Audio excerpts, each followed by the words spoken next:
रविवार दिन होइतिला Bharat versus Pakistan Asia cup द्वितीय हाई वोल्टेज मैच जो पाकिस्तान को पुणी थरे धोईथिला भारत आउ चमत्कार विजय हासिल करितिला।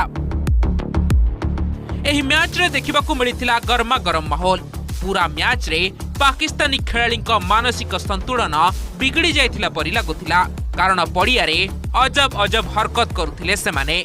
केतेबळे अर्धशतक करी गन सेलिब्रेशन करुथिले तो केतेबळे हाथ रे प्लेन करी उड़ाउथिले। भारत को न हराई परिब जानी औषध विकल रे ताटिया कामुडुथिला पाकिस्तान जहां सोशल मीडिया रे खूब ट्रोल करा जाउछि। एबा आसंतो नजर पकाइबा पाकिस्तानी टीम रा एपरि किछि लज्जाजनक हरकत विषय रे।